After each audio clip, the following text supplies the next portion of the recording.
Сябры Божай радасці. Аўтарская перадача Паўла Каралёва пра выбітных асоб.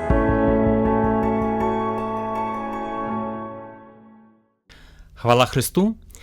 Зараз у студыі Павел Каралёў, і мы распачынаем другую праграму цыкла «Сябры Божай радасці». І гэтая праграма будзе прысвечана незвычайнаму чалавеку, аднаму з самых такіх адметных постацяў беларускага касцёлу 20-го стагоддзя, гэта біскуп Зыгмунд Лазінскі. Чалавек, пра якога казалі, напрыклад, кардынал Казімір Свёнтак адзначаў: Зыгмунд Лазінскі чалавек вялікай святасці. Ксёндз Янзея казаў: чалавек вялікай веры і вялікай любові. Гэта словы пра нашага героя. Зыгмунд Лазінскі нарадзіўся ў карэліцкім раёне, мы б зараз так сказалі, вёска Барацін у 1870 годзе. Гэтая постаць сваё служэнне распачала у той час, калі Беларусь зведала непросты час, дзе фактычна фарміравалася, стваралася беларуская незалежнасць. І акурат у гэтыя моманты у 1918 годзе ён быў прызначаны біскупам мінскім. Варта адзначыць, што пры хросце Зыгмунд Лазінскі атрымаў 3 імя: Зыгмунд, Канстанцін і Антоній. Пэўна, што важную ролю для будучага ксяндза, біскупа адыграў ягоны родны дзядзька. Гэта Вітальд Чачот, які сам быў ксяндзом. І ёсць згадка, што калі Зыгмунд Лазінскі прыступаў да адной з першых камуніяў, то ягоны дзядзька ксёндз напісаў такое віншаванне і адзначыў, каб ты, Зыгмунце, не займаўся пра ты абяцанні, які даў пану Богу. Напэўна, гэта шмат у чым паўплывала на будучага біскупа. Варта адзначыць, што час, калі служыў біскуп Лазінскі ў Мінску, быў час непросты, калі мяняліся ўлады, прыходзілі то польскія ўлады, то бальшавікі, і менавіта з імем Лазінскім звязана першая беларуская служба ў Мінску. Быў створаны прэцэдэнт, і мы ведаем, што зараз касцёл часта карыстаецца беларускай мовай, і вось першая служба адбывалася менавіта пры Лазінскім. Як гэта было? Гэтая дата 6 снежня 1918 года. Ёсць цікавыя ўспаміны. Часопіс «Беларуская думка» так пісаў: біскуп цікавіўся рухам беларускім і, пераканаўшыся, што гэта справа жыццёвая, паважная, зрабіў беларусам неспадзеўку. 6 снежня 1918 года а 8 гадзіне зранку адбылася першая беларуская імша ў Мінску. Служыў сам біскуп Лазінскі. У часе імшы пяяў хор па-беларуску рэлігійныя, старабеларускія песні пад загадам рэктара семінарыі ксяндза Абрантовіча.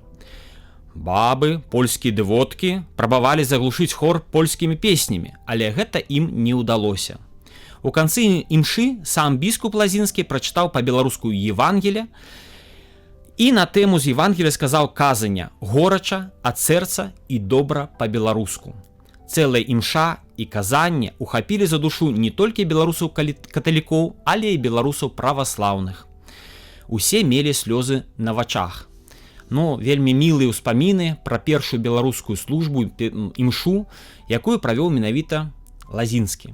І зараз, калі такія службы працягваюць быць, то мы прыгадаем чалавека, які так даволі смела распачаў іх больш чым 100 год таму. Адзначым, што ў Евангелі ёсць радкі, што добры пастыр застаецца са сваімі авечкамі, і так атрымалася, што калі улады мяняліся і уваходзілі ў горад бальшавікі, то Лазінскі не уцёк, не з'ехаў па-за межы, ён застаўся і з амбона працягваў, скажем так, выкрываць заганы, выкрываць атэізм, храмы зачынялі. І такім чынам Зыгмунда Лазінскага арыштавалі. Спачатку вернікі за яго заступіліся і ў хуткім часе праз 10 дзён яго выпусцілі, але ў наступны раз нават такое заступніцтва жыхароў не дапамагло. Больш чым 11 месяцаў ён правёў у вязніцы, у розных вязніцаў, у тым ліку ў маскоўскай бутырцы. І вярнуўшыся па абмену назад, ён зноў жа не застаўся на тэрыторыі, так скажем, цэнтральнай Польшчы, ён паехаў зноўку ў беларускія месцы, у Навагрудак. А пасля быў прызначаны біскупам пінскім. Біскуп Зygmunt Лазінскі пачынае працу ў Пінску, і ў гэты час ён збірае на Піншчыне цікавых ксяндзоў, якія часам прыязджаюць з далёкіх месцаў, дзе яны былі, можна сказаць так, выгнаны. Чаму ён іх прымае? Таму што ў самога Зygmunta Лазінскага ў 1898 годзе яшчэ пры расійскай імперыі быў канфлікт, дзе ён сам быў пэўны час выгнаны і знаходзіўся на тэрыторыі Латвіі в адным з манастыроў. І так ён прымае ўжо ў свой час, атрымаўшы магчымасць, прымае Яна Зею, які не хацеў у цэнтральнай Польшчы браць ахвяраванні паводле пэўных вызначаных сумаў. І як чалавек такі, які шукаў добрага прытулку, то атрымаў менавіта ў Зygmunta Лазінскага. Вельмі характэрная першая сустрэча ксяндза Зеі і Зygmunta Лазінскага. Што кажа сам ксёндз? Я прыехаў на Палессе ў жніўні і, напэўна, верасні, можа, крыху пазней, паехаў у Курую на сустрэчу духавенства. І меў асабістую сустрэчу з біскупам. Ён паглядзеў на мяне, як ты апрануты. Кідай гэта. У мяне была толькі восеньскае паліто, а іншую вопратку у мяне скралі ў цягніку. Больш нічога ў мяне не было. Біскуп адчыніў гардэроб і дастаў вельмі эфектнае паліто з футравым каўняром. Ён мяне апрануў, каб ты ніколі мне гэта не аддаваў. Вельмі характэрная гэтая сустрэча, і варта адзначыць, што менавіта Зygmunt Лазінскі заснаваў мінскую семінарыю, такую навучальную у Мінску. Пасля яна была пераведзена ў Пінск, і важны момант, як ён ставіўся да алюмнаў, да вучняў. Ёсць згадкі, што гэтыя сустрэчы былі вельмі запамінальныя для вучняў. Па-першае, ніколі амаль што не можна было сустрэць такога зварота вучняў да біскупа, як эксцэленцыя. Казалі, няхай будзе пахвалёны Езус Христус, прошы Ойца. І як згадваў Станіслаў Рыжко, адзін з ксяндзоў, ён казаў, што калі хто-небудзь звяртаўся да ксяндза біскупа эксцэленцыя, то гэта ўжо гучала неяк па-чужому. Таксама адзначым, што фактычна ён дапамагаў алюмнам. Дапамагаў якім чынам? Вучням. Па-першае, ён быў як сябар, як таварыш, чалавек, які надзяляў увагу. Калі хтосьці з вучняў па нейкіх прычынаў сыходзіў з семінарыі, для біскупа гэта была магчымасць і нагода разабрацца, а што не так, што магло паслужыць гэтай прычынай. Цікавае было правіла. Зygmunt Лазінскі прасіў вучняў скласці 10 цытатаў з Бібліі, з Евангелія, і па гэтых цытатах ён мог вызначыць такую, можа быць, будучую місію гэтага чалавека. Або, наадварот, мог сказаць, што падумайце, можа, шлях ваш іншы. І сапраўды так бывала, што чалавек тады сыходзіў з семінарыі, бо біскуп падказваў, што ўсё ж пэўны шлях абраны мог быць і памылкова. Вот так ён мог папярэдзіць. Ёсць цікавыя ўспаміны, што падчас заняткаў ён не сидзеў на біскупскім крэсле, ён займаў месца, такое крэсла дэкана. Таксама дапамагаў клерыкам пры пераносе іх рэчаў, прычым выбіраў самыя цяжкія. Ну і стараўся дапамагчы фінансава, бо разумеў, што не кожны вучань мае магчымасць забеспячэння добрай фінансавай дапамогі з боку бацькоў, і таму прасіў выканаць тую ці іншую працу, перапісаць рэферат, ці яшчэ штосьці, а для вучняў гэта была магчымасць хорошая атрымаць такі, добрую фінансавую дапамогу. Прычым ксёндз біскуп не асабіста перадаваў гэты грошы, а была такая, можна сказаць, як суполка братняй дапамогі. І там акурат вучні атрымлівалі гэтую важную падтрымку. Мы ўжо згадвалі, што першае беларускае набажэнства, дзе былі казані па-беларуску, была праведзена ў 1918 годзе. Але падтрымку беларускай мовы біскуп працягваў і ў 1930-х годах. І засталіся цікавыя ўспаміны, што в адной з парафіяў, калі прыехаў адведваць біскуп, то ён да вернікаў, да прыхажанаў звярнуўся з такімі словамі. Звярнуліся да мяне некаторыя католікі і прасілі, каб я даў ім дазвол спяваць песні па-беларуску. Так што скажаце цяпер? Я хочаце вы? Але і мужчыны, і жанчыны пачалі крычаць: мы хочам па-польску, па-польску. Тады ксёндз біскуп сказаў: у сувязі з гэтым няхай у вас будзе ўсё так, як было. Але калі нехта хоча спяваць пабожныя песні па-беларуску, то няхай спявае. Таксама ксёндз Зея, калі прыехаў біскуп у Лагішын, наведваў гэтае славутае мястэчка, пакінуў такія ўспаміны ксёндз. Парафію наведаў біскуп Лазінскі, які меў з сабою аднаго святара, беларуса па перакананнях, які хацеў прамовіць у гэтай парафіі пропаведзь на гэтай мове. Біскуп дазволіў, але людзі былі ў жаху, яны не хацелі. Важна сказаць, што такое стаўленне да беларускай мовы было не рэдкасцю ў касцёлах 1930-х гадоў, але нам важна, што біскуп падтрымліваў беларускую мову і лічыў, што гэта вельмі важна. Прыгадвалі пра біскупа, казалі, што ён не пярэчыў, калі яго вернікі адчувалі сябе беларусамі, хацеў, каб у парафіях все адбывалася паводле іх волі. Ёсць звесткі, што біскуп сам валодаў многімі мовамі, часам называецца лічба 12 моваў, і, канешне, нават да габрэяў ён мог на іх мове звяртацца. І згадвалі, што калі была працэсія Божага цела ў Пінску і быў усталяваны ў горадзе вялікі алтар, побач ім збіраліся натоўпы людзей, і ў тым ліку габрэяў. Біскуп сказаў ім некалькі словаў і стараўся, каб і ксяндзы вывучалі габрэйскую культуру, стараліся нейкім чынам даведвацца гэты народ. Таксама хорошае стаўленне было і да праваслаўных. Важна адзначыць такую цытату.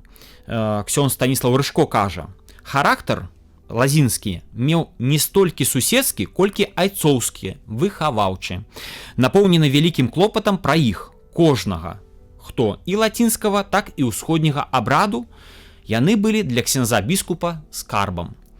Часта ён адведваў хворых, перш-наперш да каталікоў прыходзіў, які яго чакалі, але не прамінаў і праваслаўных. Згадваецца такая гісторыя, што падышоў да аднаго з хворых, і наступная цытата: памятаю, як ён падышоў да маладога праваслаўнага хлопца і угаварыў яго спавядацца. Сказаў, што бацюшка прыйдзе, толькі б ён згадзіўся. Хлопец маецца на ўвазе. І як жа той хлопец быў задаволены, што біскуп і яго не абмінуў. Трэба сказаць, што нават был такі ўсходні гурток у Пінску, дзе вывучаўся ўсходні абряд, набажэнствы, і надзялялася ўвага вернікам як усходняга абраду, так і ўвогуле праваслаўнай царквы. Важнае месца у жыцці Зыгмунта Лазінскага адыгрываў горад Навагрудак. У гэтым горадзе ён быў ахрышчаны. У гэтым горадзе, дзякуючы звароту біскупа, з'явіліся манахіні-назарыцянкі, якія служаць там дагэтуль. Таксама, дзякуючы місіі Лазінскага, з'явіліся на нашых землях і манахіні-уршулянкі. Справа ў тым, што ў 1931 годзе біскуп Лазінскі напісаў ліст да настаяцельніцы Уршулі Ледухоўскай з прапановай прыехаць да яго на размову, каб пагутарыць пра далейшы лёс уршулянак на тэрыторыі Піншчыны, на тэрыторыі Палесся. Уршуля Ледухоўская прыехала. У той момант адбылася першая, напэўна, ейная сустрэча з Палессем. Запала яна у памяць, і, канешне, праз пэўны час, прайшло 2 гады, і уршулянкі з'явіліся на беларускім Палессі і ў розных аддаленых вёсках вялі сваю пачэсную працу. І, дарэчы, вядуць дагэтуль. Таксама важна сказаць, што менавіта Зыгмунд Лазінскі увёў такую практыку богаслужэнню да Пресвятога Сэрца Езуса. І калі зараз такія службы, такая малітва яна ёсць, пашырана ў касцёлах, то адным з заснавальнікаў яе быў менавіта Зыгмунд Лазінскі. Ёсць такія ўспаміны ксяндза Зеі, які прапановваў розныя праекты біскупу і атрымліваў дапамогу. Прычым важна даведацца, як Лазінскі так даволі ліберальна стараўся ўвесці вось гэтую новую практыку. Што казаў Лазінскі? Бачыце, я зараз звярнуўся да святароў з просьбай стварыць гурткі шанавальнікаў на свяцейшага сэрца Езуса. У мяне пакуль няма адказу, таму пачакаем крыху. Калі святары не адрэагуюць прыхільна і не захочуць уступаць у новую арганізацыю, то мы памяркуем пра твае далейшыя праекты, казаў біскуп ксяндзу Зеі. І гэта сведчыць пра тое, як з павагай ён ставіўся да людзей, не адымаючы ў іх права выбару. Тым не менш, адзначым, што ёсць сведчанне, што не ўсе Лазінскага ўспрымалі хораша і добра. Так у жыцці бывае. Ксёндз Зея казаў. Разам з тым, ёсць сведчанне, што некаторыя святары адкрыта яго не любілі. Яны абвінавачвалі яго, што ёсць недастаткова палітычны, недастаткова нацыянальны, у яго бракуе дабрыні. Но калі улічыць, што час, калі служыў Зыгмунд Лазінскі, быў пад Польшчай, і недастаткова нацыянальны, недастаткова палітычны, можна зараз лічыць як пэўны плюс для нас, беларусаў. Таксама ёсць згадкі, што калі біскуп даведваўся пра ксяндза, што ён робіць нешта не так, то ён мог паехаць у тую мясціну і ўсю ноч у касцёле маліцца за гэтага святара.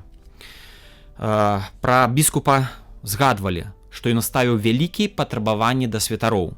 Яны бараніліся гэтага, толькі пасля ягонай смерці яны пазналі, калі ўбачылі, як смуткавалі людзі ў дзень пахавання, не толькі католікі, але і праваслаўныя і юдэі. Яны ўбачылі, вось наколькі была такая любоў розных жыхароў да біскупа Лазінскага. Памёр Зыгмунд Лазінскі ў Вялікую суботу 1932 годзе.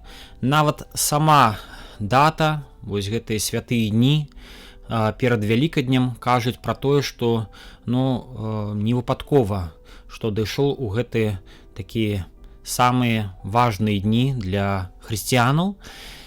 І ёсць успаміны, якія кажуць пра тое, што нават калі хварэў, калі яго наведвалі сябры, бывала, што заставаліся на ноч, то ён стараўся, каб у іх быў належны сон. І для яго было важна, каб людзі мелі магчымасць адпачынку. Пры гэтым сам ён адпачынку меў мала, і было мноства розных спраў, якія ён стараўся так ці іначай вырашаць. І таму і здароўе было надарвана, пражыў толькі 61 год.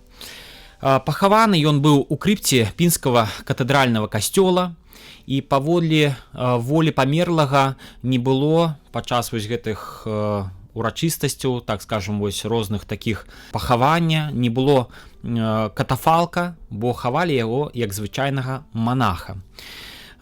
На пахаванне прыехала шмат біскупаў, шмат жыхароў, і ёсць успаміны, што біскуп Міхалькевіч пастаянна паўтараў, што памерлы святы і будзе абвешчана ім.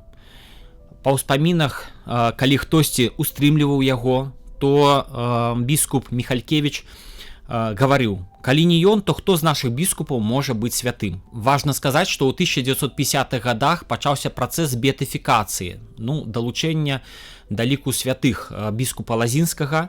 Апытвалася шмат людзей.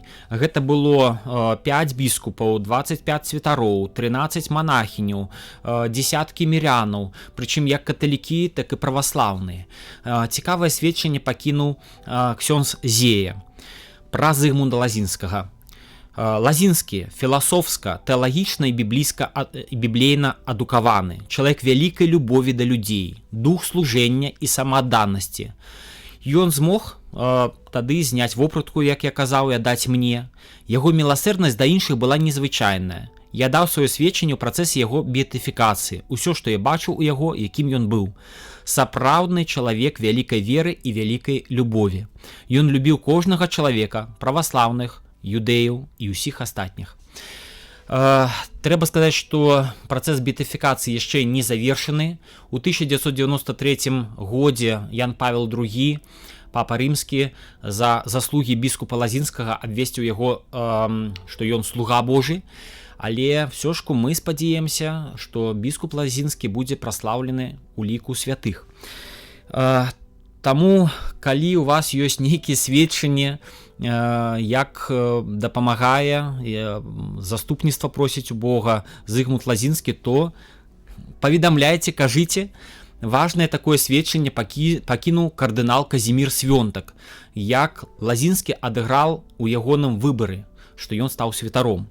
Наступная гісторыя. Справа ў тым, што Казімір Свёнтак не збіраўся быць святаром. Ён хацеў паступаць на факультэт філалогіі Віленскага універсітэта, сам завершыў баранавіцкую гімназію, але адбыўся пэўны цуд. І вось пра гэты цуд можна прыгадаць словы Казіміра Свёнтака. Пасля заканчэння баранавіцкай гімназіі мы ўсім класам паехалі на рэкалекцыі ў Пінск. Было гэта праз год пасля смерці першага пінскага біскупа, чалавека вялікай святасці Зыгмунда Лазінскага. Ксёндз-прэфект, які арганізаваў гэтыя рэкалекцыі, на заканчэнне прапанаваў нам наведаць крыпту ў катэдры, дзе спачываў біскуп, і сказаў, што кожны можа аб чым-небудзь папрасіць вялікага пастара. Тут скажу, што гэта быў 33 год, то бок літаральна прайшоў год пасля смерці Зыгмунда Лазінскага, і вось ужо настолькі было шанаванне, што ксёндз сказаў, што можете прасіць пра тое, што важнае для вас.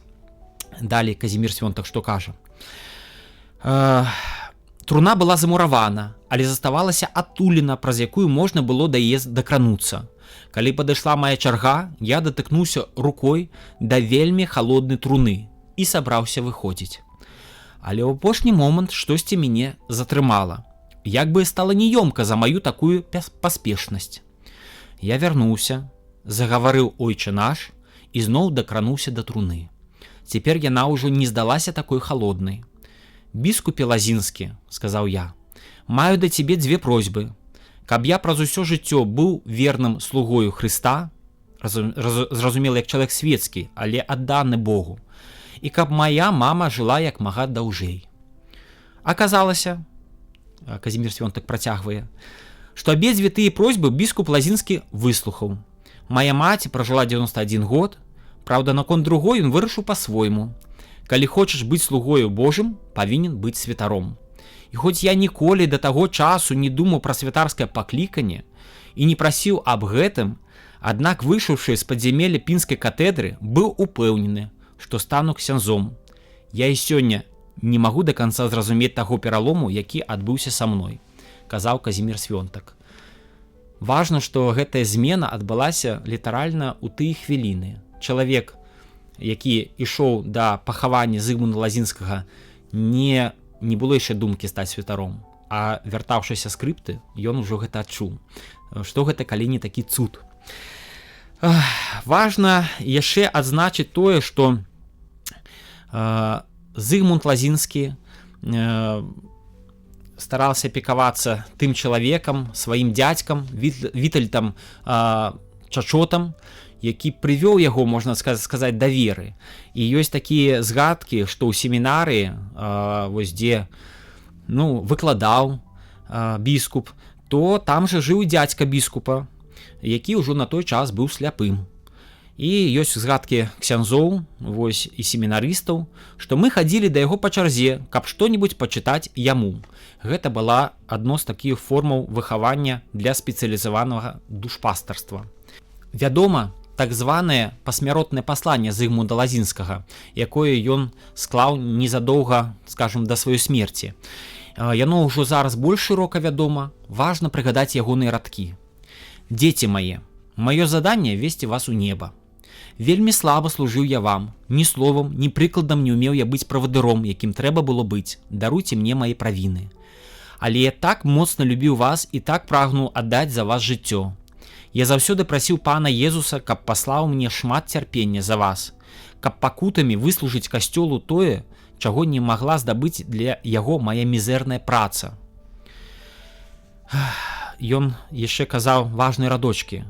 Маліцеся за мяне пасля смерці. На самай справе я не буду карыстацца вашымі малітвамі, бо выракся іх на карысць душу церпячых у чыстцы. Але вы маліцеся, няхай яны скарыстаюць. За свае грахі хачу сам пакутваць у чыстцы. Пра вас я не забуду. Я буду маліцца за вас усіх. І апошнія такі радочкі. Ах, пакуль ёсць час, працуйце на неба, на сузіранне Бога, на вечную любоў да Яго і радасць пребывання з ім. Я ўжо не ваш пастар і отец, але ваш сябра. Таксама важна сказаць, што ад сваёй маці Зыгмунд Лазінскі атрымаў такое навучанне, якім заўсёды карыстаўся. Некалі Зыгмунд Лазінскі прызнаўся: калі я быў малым хлопцам, маці казала мне тройчы дадаваць да штодзённых малітваў заклік: Боже мой, міласэрдны, дзеля пакутаў твайго сына змілуйся над нашай няшчаснай бацькаўшчыны. З той хвіліны я ніколі не пераставаў паўтараць гэтую малітву, такую кароткую і простую, але ў якую укладзены такі глыбокі сэнс. Тройчы паўтараў ён кожны раз гэтыя словы, мы прыгадваем гэтыя словы, і зараз мы даведаліся пра незвычайную постаць беларускага касцёла, якая дарага і каталікам, і праваслаўным, і іншым людзям іншага веравызнання. Гэта Зыгмунд Лазінскі, які, мы спадзяемся, будзе па Божай волі аб'яўлены святым, далучаны да ліку святым, але святасць ягоная ўжо праяўляецца. Дзякую вам за увагу. Мы, спадзяемся, будзем і далей сустракацца. Пішыце ў каментарах, што вам спадабалася. Яшчэ раз усяго найлепшага.